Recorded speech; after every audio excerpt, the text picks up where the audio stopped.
Hello everyone, I'm Alison Steinberg and welcome to In Focus. The UN General Assembly has convened for its 78th session, and it's been a display of both head-scratching insanity, like President Zelensky, whose country is supposedly being ravaged by war, preaching about climate change, and entertaining and disturbing performances, like our very own President Joe Biden, who could barely muster up a sentence. Simply put, the 21st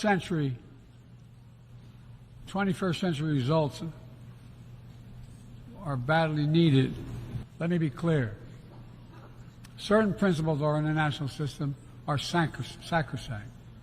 Let me be clear. Biden is a corrupt, cognitively dead creep. The leader of the free world is such a leader.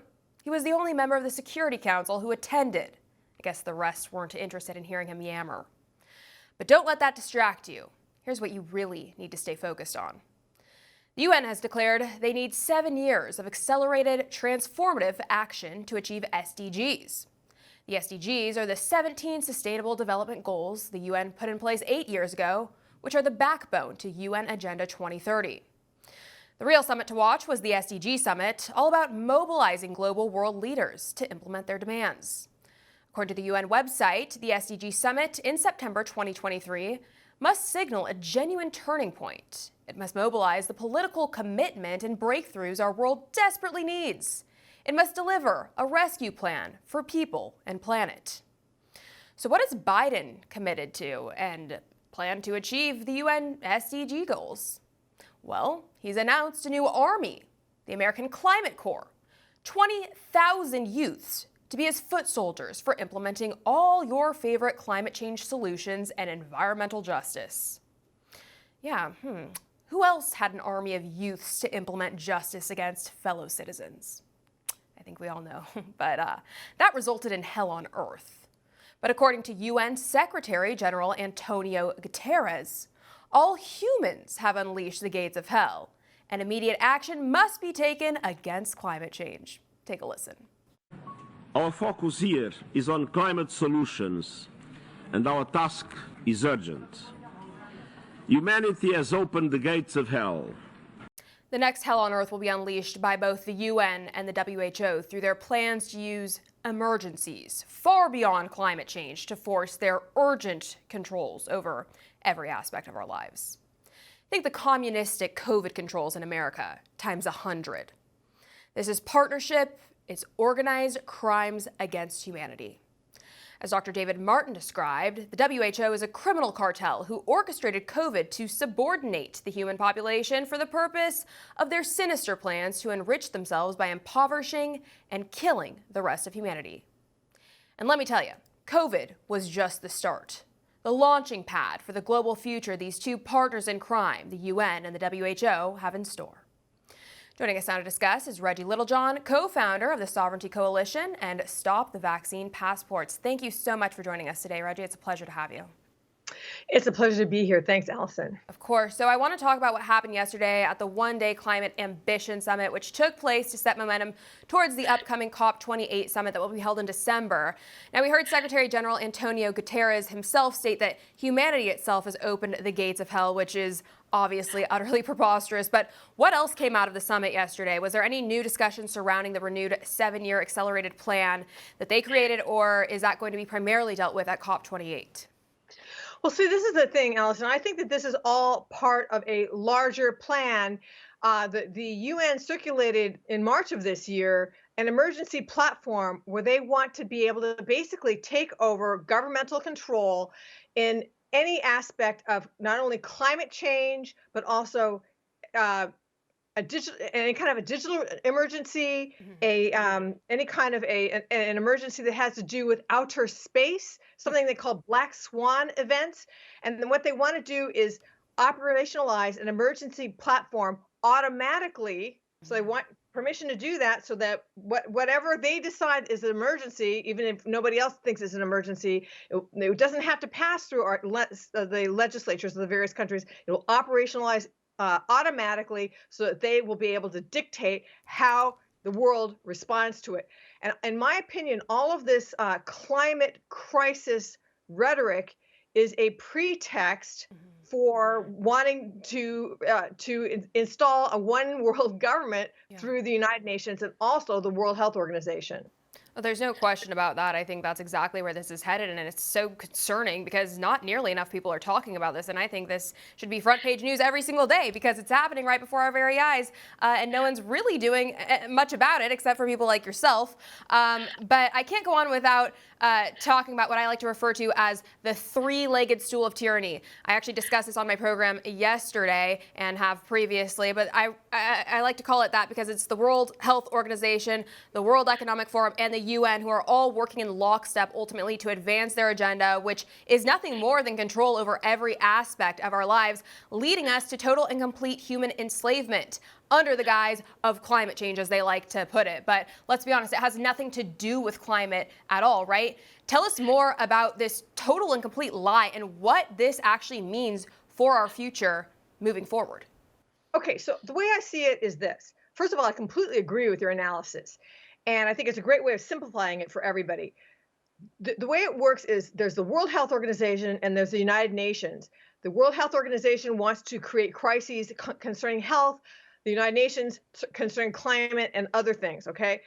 But what both of these things require is a level of what they call preparedness. This preparedness is a pretext for complete surveillance. Okay, because if you want to make sure that you know any pandemic that might start anywhere in the world, you have to surveil the entire world. Same thing with any kind of a climate or any kind of other emergency that they want to call. You have to surveil everyone everywhere. It's a pretext for complete surveillance, number one. And number two, it's a pretext for censorship. Because if they've decided that this is a crisis and you disagree, you think it's not a crisis, then what they're asking governments to do is to commit to censoring dissenting voices. Yes. So that the truth will not get out except through people like you. But who knows? You could be censored as well. Well, I probably will. I mean, I'm already a domestic terrorist according to them. So it's just a matter of time before we're all shut down and silenced permanently. But what you're talking about, I believe, ties into the International Health Regulations Amendment situation.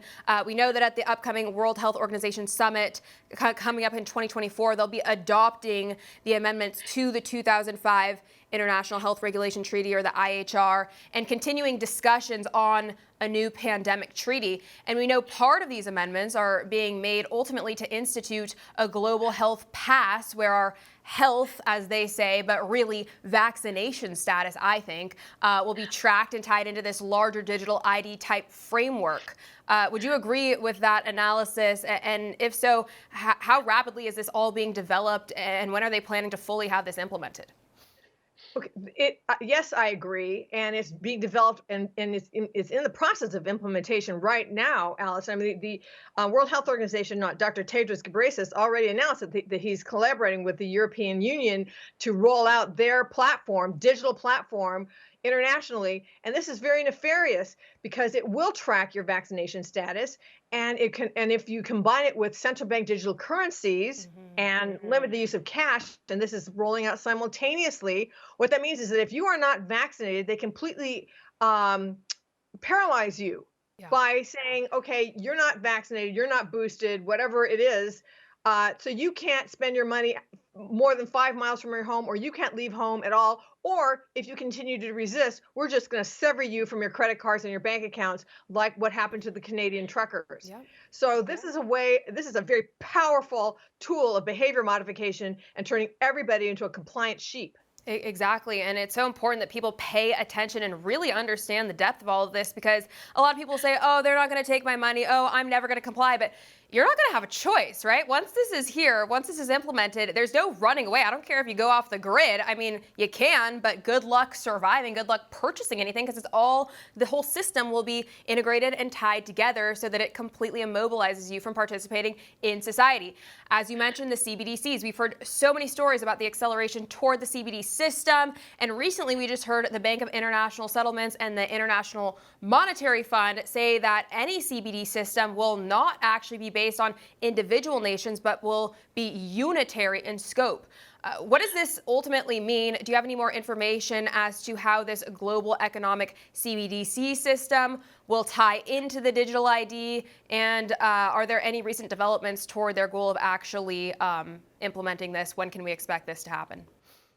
Well, it absolutely does tie into the digital ID because you have to have a digital ID in order to participate in the CBDC process. And also, by the way, Allison, there's a chart on the World Economic Forum website about all the different things that you will need a digital ID to do. And they include paying your taxes, accessing medical care, accessing government services. So if you're on Medicare or Medicaid, any government service, you will not be able to access it without a digital ID. You will not be able to buy or sell. You'll not be able to travel. I mean, there's like 20 things in this chart, all of which you will need a digital ID to do. And so the thing about these CBDCs is that they identify you through your digital ID. They know where you are. Like if you're standing in a store, they'll know where you are, what you are purchasing, and they can approve it or not. So they can decide if you're standing at a store and let's say your cholesterol is high and you want to buy a steak, they can just turn it off.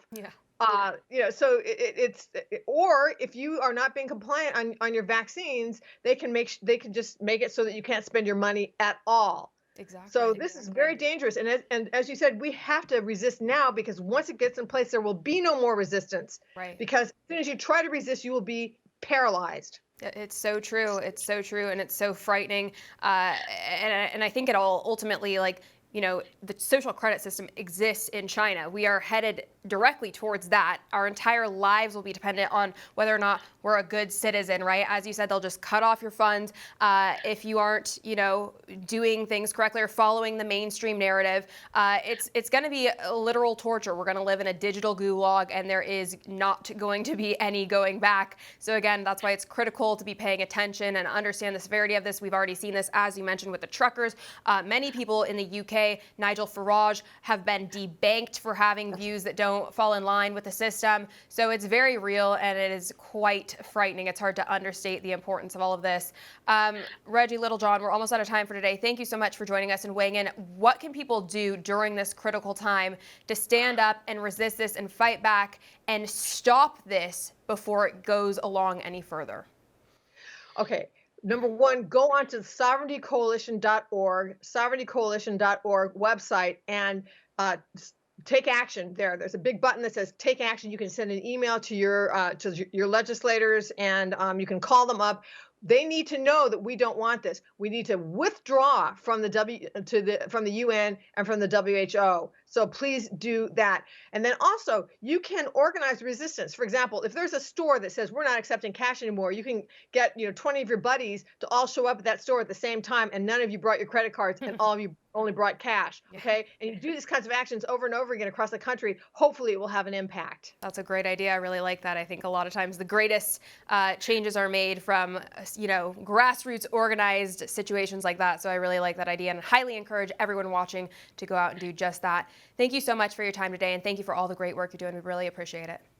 Thanks for having me on. It's a pleasure. We'd like to welcome you to our new home for uncensored news and hard-hitting talk shows. If you're tired of cable companies and social media giants chipping away at your most basic and important right, freedom of speech, by shadow banning, demonetizing, censoring, and policing every single one of your posts, then One America News on Locals is just what you've been looking for.